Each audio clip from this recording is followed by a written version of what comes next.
Hello and welcome to a new Nashville Masterclass. I am your host, James Abraham May.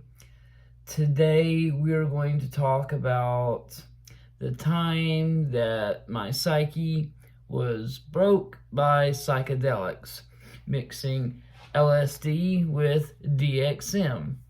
Now, around this time, I had started seeing the mother of my firstborn child, and she and her best friend and her boyfriend were selling capsules of DXM, not like Coricidin or from the pharmacy. This was pure powdered dextromethorphan.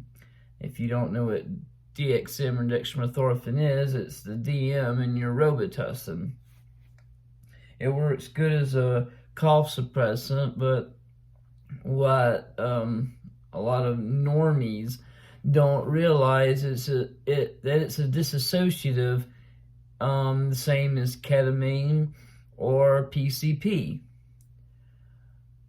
So each capsule had about a gram of pure powdered dextromethorphan in it.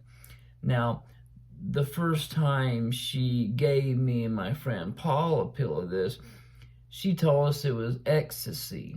Yeah, that was just complete BS on her part. So we took it, and we noticed that it didn't feel like any role we had taken before. And that's when she said, well, it's not actually ecstasy, it's this stuff called dextromorphine. It made me think it was an opiate. It then became quite clear that it was not an opiate and it was not ecstasy. This feeling was awful. I think we had each taken 3 pills, which would be 3 grams. So it was really kind of a messed up night. I wasn't happy with it. But I had just turned 18 and was full of rebellion. And she had been living in Panama City with her friends. And when she invited me to come along with them to go to Atlanta and then to Panama City Beach, I was like, yeah. So we go through Atlanta and we get left in little 5 Points there while her friends went off and did something else. And I remember she sold this DXM to this poor guy in a wheelchair, telling him it was ecstasy. I feel sorry for that guy, and whoever else she sold it to is ecstasy. We get down to Panama City the next day, and the frenzy begins. Now, her friend was one of the bartenders at Club La Vila in Panama City Beach, which is the biggest club there, and it was during the early summer, so there's a lot of college students, so there was a huge line to get into Club La Vila, and we could cut right to the front, which was a huge status symbol in Panama City Beach, and I enjoyed the hell out of it. So we were constantly being given all kinds of drugs, and it was getting out of hand really quickly. The amphetamine, the cocaine mixed with, I had no money. They were giving me everything. I remember one night we had got some acid on black paper. Never seen anything like it. So we take the acid, and then she convinces me to take some DXM. So I take some, we're on the beach. It's late at night in Panama City Beach. And I remember it was me, her friend Nova, and her friend Dan. And we were in the shallow bit of the water, and I remember Dan yelled and said something, grabbed his foot. I remember saying something like, well, that's just Betsy. She gets friendly with all the natives. You can come up with some really dumb crap when you're on psychedelics, but it sounds hilarious at the time. Nova started screaming that something got her, and I was still joking about this Betsy when she ran out of the water and tore her shorts off and was staying there naked on the beach. It turned out a jellyfish had found its way into her pocket.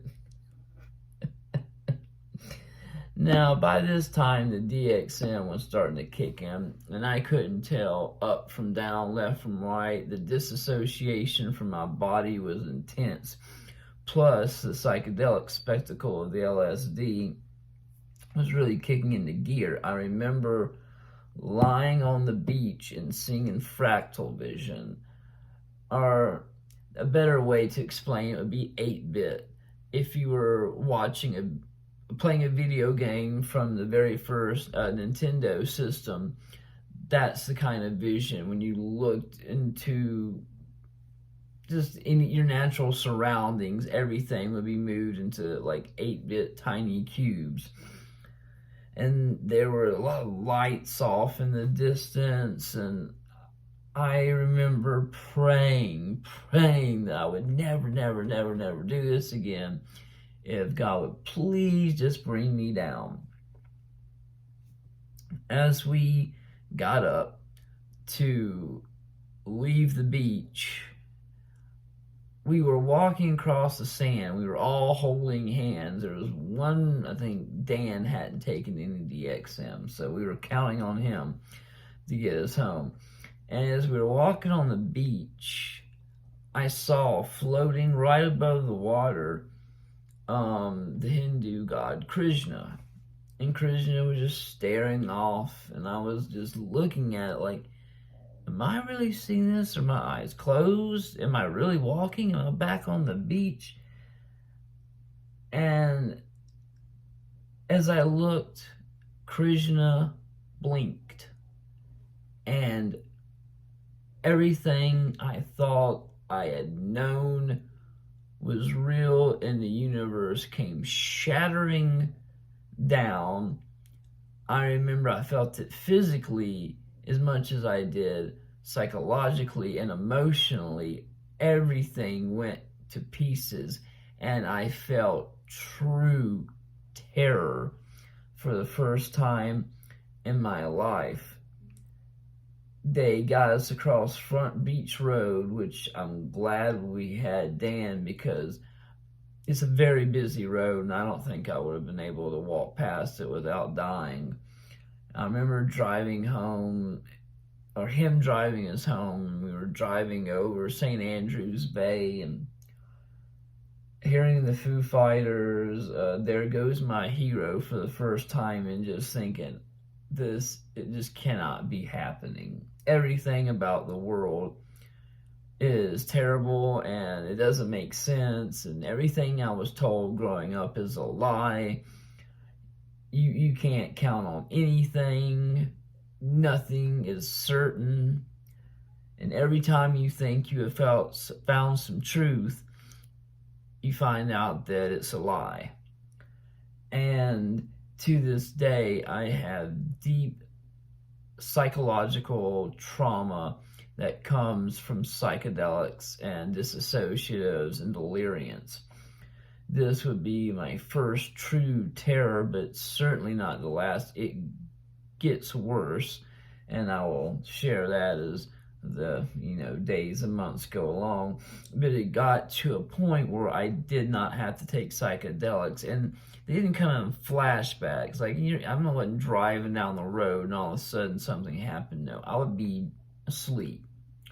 Now, opiates, methadone especially, really seemed to bring these on. When I would dream when I was on methadone, I would have full-on DMT-like visions, and I've smoked DMT, so I know exactly what they're like, and this was full-blown DMT land. I have gone into ego death in my dreams, taking no substance, just going to sleep at night, and in my dreams forgetting who I am, that I ever was, that I was ever born, that humans are a thing, that life is a thing. I was just out there, just having to experience what was thrown at me in these dreams. And they're terrifying. And I am looking forward to some deep psychotherapy.